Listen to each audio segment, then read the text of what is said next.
ഇത്രയും കാലം വെക്കുന്നില്ല.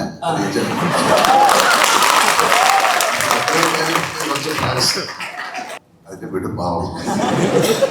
എന്റെ അടുത്ത് ചോദിക്കും. ഇപ്പൊ ഞങ്ങൾക്ക് തന്നെ കുറച്ച് ടെൻഷനും ആകാംക്ഷയൊക്കെ ഉണ്ട്. എന്താണ് ചെയ്യാൻ പോകുന്നത്? ട്രെയിലർ ഇംപ്രസീവ് ആണ്, ഇന്റർവ്യൂ കാണുമ്പോൾ ആളുകൾക്ക് വളരെ റിലേറ്റബിൾ ആയിട്ട് തോന്നുന്നുണ്ട്. എന്നാലും ഇപ്പൊ തന്നെ കാണുമ്പോൾ കുറച്ച് ടെൻഷനുള്ള പോലെ തോന്നുന്നുണ്ട്. അല്ലല്ല, ഇത് മാറ്റാൻ ടെൻഷൻ മാറ്റി വയ്ക്കൂ, അല്ലെങ്കിൽ ഇത് ഈ പ്രഷറിനെ ഹാൻഡിൽ ചെയ്യാൻ ലാലേട്ടൻ എന്തെങ്കിലും ഒരു അച്ഛൻ എന്നുള്ള രീതിയിൽ ഉദ്ദേശിക്കുന്നുണ്ടോ? ഒരു കാര്യമില്ല. ടെൻഷൻ ഞാൻ ഒരു തന്നെയല്ലേ മാറ്റി വയ്ക്കേണ്ടത്. ടെൻഷൻ അടിക്കേണ്ട കാര്യമൊന്നുമില്ല. ഇതൊരു എക്സാം എഴുതിയത് പോലെയാണ്. നന്നായിട്ട് എഴുതിയാൽ ജയിക്കും, മോശമായിട്ട് എഴുതിയാൽ തോക്കും, അല്ലേ? So it's already happen. പക്ഷെ ഈ ഞാൻ പറയുന്നത് എനിക്ക് ആദ്യത്തെ സിനിമയിൽ അഭിനയിക്കുമ്പോഴൊന്നും ഇങ്ങനത്തെ ഒരു ടെൻഷനില്ല. ഇപ്പം 370ാമത്തെ സിനിമയിൽ അഭിനയിക്കുമ്പോൾ എനിക്ക് ടെൻഷനില്ല. അതൊരു പ്രിപ്പറേഷൻ, അതറിയാതെ സംഭവിക്കുന്നു. കുട്ടികൾക്ക് തീർച്ചയായിട്ടും ഉണ്ടാവും. അന്നത്തെ സിനിമ പോലെ അല്ലേ ഇപ്പം ഭയങ്കരമായ കോമ്പറ്റീഷനാണ്, ഒരുപാട് കാര്യങ്ങളുണ്ട്. നമുക്കൊന്നും ഇങ്ങനെ ഒരു സിനിമ കഴിഞ്ഞിട്ട് ഇത്രയും പേരുടെ മുമ്പിൽ ഇരുന്ന് സംസാരിക്കേണ്ട കാര്യങ്ങളൊന്നും ഉണ്ടായിരുന്നില്ല. നമുക്ക് ഒരുപാട് സ്വാതന്ത്ര്യങ്ങളുണ്ടായിരുന്നു. ഇത് സ്വാതന്ത്ര്യം ഇല്ലായ്മ എന്നല്ല പറയുന്നത്. സോ അവരുടെ ലൈഫിനെ കുറിച്ച് കുറച്ചുകൂടെ ടോളറൻസ് ലെവൽ കൂടുതലായിരുന്നു ഞങ്ങൾക്ക്. ഇപ്പോഴും ഇവർക്ക് ആ ടോളറൻസ് ലെവൽ ഉണ്ടാക്കിയെടുക്കണം, അല്ലേ? ഇതൊരു പ്രത്യേക ഫീൽഡാണ് സിനിമ ഇൻഡസ്ട്രി എന്ന് പറയുന്നത്. സക്സസിനെ നമ്മൾ അപ്രോച്ച് ചെയ്യുന്ന പോലെ തന്നെ ഫെയിലിയറിനെ അപ്രോച്ച് ചെയ്യാൻ പഠിക്കണം. ഇതിൽ മാത്രമല്ല, ജീവിതത്തിൽ മുഴുവൻ. അപ്പം അതുകൊണ്ട് അവരുടെ ടെൻഷനിലേക്ക് നമ്മൾ പോയിട്ട് ഈ ടെൻഷൻ അടിക്കുക അത് വീണ്ടും ടെൻഷനാവില്ലേ? അപ്പം അതുകൊണ്ട് ഒരു കുഴപ്പമില്ല, വരുന്ന പോലെ വരട്ടെ, അല്ലേ? നമുക്കൊരു സിനിമയുടെ ട്രെയിലർ ലോഞ്ച് നടന്നു, ട്രെയിലർ കണ്ടു, ഇനി സിനിമ കാണാൻ പോവാണ്. ആ സിനിമയെ കണ്ടിട്ട് വിലയിരുത്തും. നല്ല സിനിമയാണെങ്കിൽ നല്ലതെന്ന് പറയും, അല്ലേ? അങ്ങനെ എനിക്ക് പറയാൻ പറ്റുള്ളൂ. വെറുതെ ഇരിക്കുന്ന ആളുടെ ടെൻഷനിൽ പോയിട്ടൊന്നും കുത്തി നോക്കരുത് പ്ലീസ്. നിങ്ങളുടെ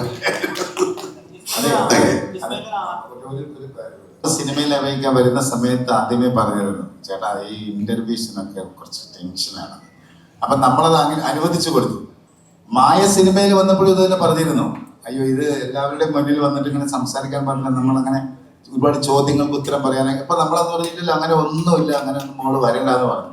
സിനിമയെല്ലാം കഴിഞ്ഞപ്പോൾ ഞാൻ തന്നെ പറഞ്ഞത്, ഇല്ല മോളെ അതാ ഒന്ന് ജസ്റ്റ് വന്നാൽ അവരെന്തെങ്കിലും നമ്മുടെയൊക്കെ ഫ്രണ്ട്സ് അല്ലേ എന്തെങ്കിലും രണ്ടു വാക്ക് പറഞ്ഞാൽ മതി എന്ന് പറഞ്ഞ ആ പാവം വന്നിട്ട് അതിനിപ്പോ എന്താ സംസാരിക്കേണ്ടതെന്ന് അറിയേണ്ട അവസ്ഥയാണ്. ഇതാണ് സത്യസന്ധമായ കാര്യം. ഓക്കെ, ലാലേട്ടൻ എന്ന് കേൾക്കുമ്പോ മീശവിരി, മുണ്ടുമടക്കുത്തി, കാല് വലിച്ചിട്ടുള്ള അടിയൊക്കെ. അപ്പം വിസ്മയ വരുന്നു. അപ്പൊ ഒരു ആക്ഷൻ മൂവി ആണെന്ന് എനിക്ക് തോന്നുന്നു.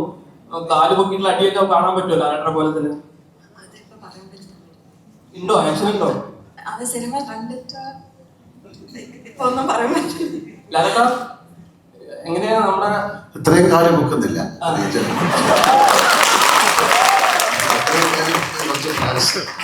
ചെറിയ രീതിയിലൊക്കെ ഉണ്ടാവും. പറഞ്ഞില്ലേ, ചൂട് പറഞ്ഞു. ഞാൻ വേട്ടെ, ഇത്രയും അതിലുള്ളവരൊക്കെ ഏറ്റവും വലിയ ആക്ഷൻ ഡയറക്ടേഴ്സാണ്, അല്ലേ? സ്റ്റൺ സിൽവ, യാനിക് പെൻ, ആ പേര് തന്നെ എനിക്ക് പറയാൻ പറ്റും. അപ്പം അത്യാവശ്യം ചെറിയ ചായയും കടിയൊക്കെ ഉണ്ടാകും.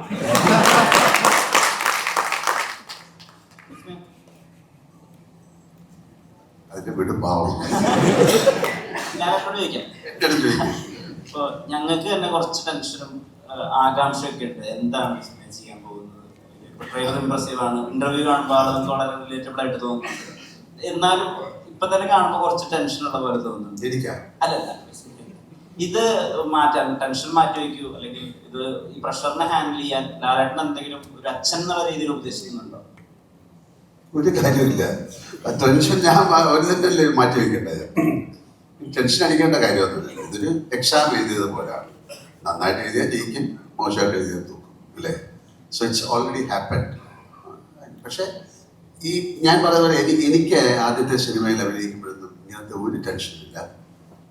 ഇപ്പം 370ാമത്തെ സിനിമയിൽ അഭിനയിക്കുമ്പോൾ എനിക്ക് ടെൻഷനില്ല.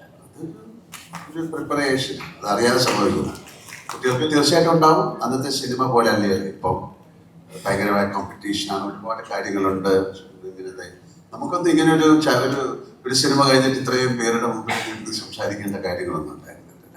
നമുക്ക് ഒരുപാട് സ്വാതന്ത്ര്യങ്ങളുണ്ടായിരുന്നു. ഇത് സ്വാതന്ത്ര്യം ഇല്ലായ്മ എന്നല്ല പറയുന്നത്. സോ അവരുടെ ലൈഫിനെ കുറിച്ച് കുറച്ചുകൂടെ ടോളറൻസ് ലെവൽ കൂടുതലായിരുന്നു ഞങ്ങൾക്ക്. ഇപ്പോഴും ഇവർക്ക് ആ ടോളറൻസ് ലെവൽ ഉണ്ടാക്കിയെടുക്കണം അല്ലെ. ഇതൊരു പ്രത്യേക ഫീൽഡാണ് സിനിമ ഇൻഡസ്ട്രി എന്ന് പറയുന്നത്. ഒരു സക്സസിനെ നമ്മൾ അപ്രോച്ച് ചെയ്യുന്ന പോലെ തന്നെ ഫെയിലിയറിനെ അപ്രോച്ച് ചെയ്യാൻ പഠിക്കണം. ഇതിൽ മാത്രമല്ല, ജീവിതത്തിൽ മുഴുവൻ. അപ്പം അതുകൊണ്ട് അവരുടെ ടെൻഷനിലേക്ക് നമ്മൾ പോയിട്ട് ഈ ടെൻഷൻ അടിക്കില്ല എന്ന് പറഞ്ഞാൽ അത് വീണ്ടും ടെൻഷനാവില്ലേ. അപ്പം അതുകൊണ്ട് ഒരു കുഴപ്പമില്ല, വരുന്ന പോലെ വരട്ടെ അല്ലേ. നമുക്കൊരു സിനിമയുടെ ട്രെയിലർ ലോഞ്ച് നടന്നു, ട്രെയിലർ കണ്ടു, ഇനി സിനിമ കാണാൻ പോവാണ്. ആ സിനിമയെ കണ്ടിട്ട് വിലയിരുത്തും. നല്ല സിനിമയാണെങ്കിൽ നല്ലതെന്ന് പറയും അല്ലേ. അങ്ങനെ എനിക്ക് പറയാൻ പറ്റുള്ളൂ. വെറുതെ ഇരിക്കുന്ന ആളുടെ ടെൻഷനിൽ പോയിട്ടൊന്നും കുത്തി നോക്കരുത് പ്ലീസ്. നിങ്ങളുടെ അതെ. വിസ്മയ ഒരു